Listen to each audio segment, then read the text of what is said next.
ফুলকপিগুলো কেটে নিয়েছি, এবার পরিষ্কার করে ধুয়ে নিলাম। এই ফুলকপি দিয়ে রান্না করব মরিচ ফুলকপি।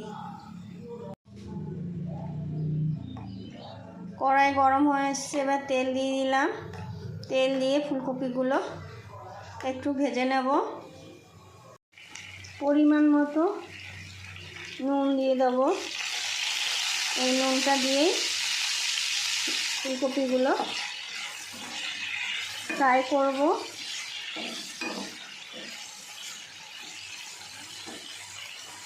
ধনে জিরে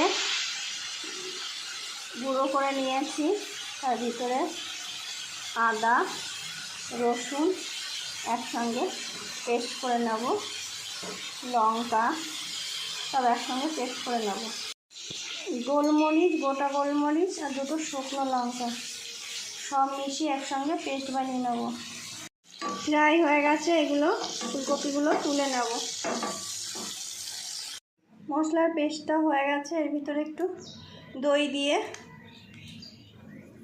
আবার একটু ঘুরিয়ে নেব, একবার ঘুরিয়ে নেব, তাহলে দইটা আলাদা করে ফেটানো লাগবে না। গরম মশলা ফোড়ন দিয়ে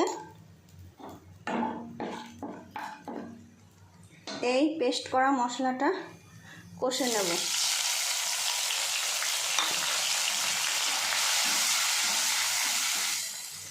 মশলাটা কষা হয়ে গেছে, এবার ফুলকপিগুলো দিয়ে দেব। এটা দিয়ে একটু কষে নেব।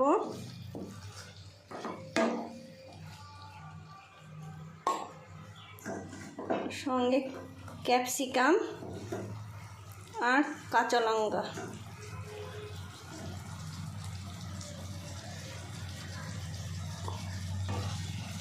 একটু কষে নেব। ফুলকপি দিয়ে কষা হয়ে গেছে, মশলা থেকে তেল বেরিয়ে গেছে, এবার জল দিয়ে দেবো। অল্প জল দেব, গা মাখা হবে। এবার ঢাকা দিয়ে দেব। ঢাকাটা তুলে নিলাম। ফুলকপিগুলো সিদ্ধ হয়ে গেছে, পুরোপুরি হয়ে গেছে। এবার কষি মেথি পাতা, ঘি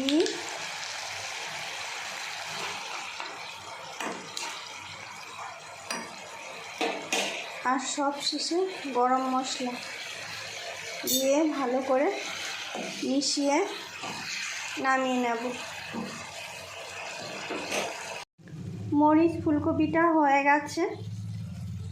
তোমাদের যদি ভালো লাগে থাকে তাহলে লাইক করবে, কমেন্টে জানাবে কেমন হয়েছে আর শেয়ার করে দেবে।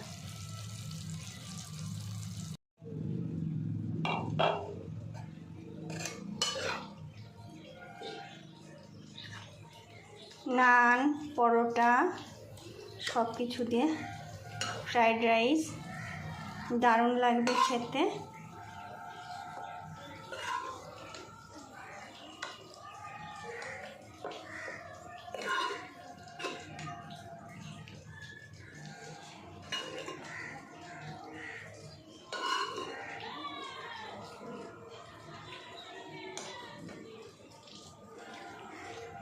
মরিচ ফুলকপি।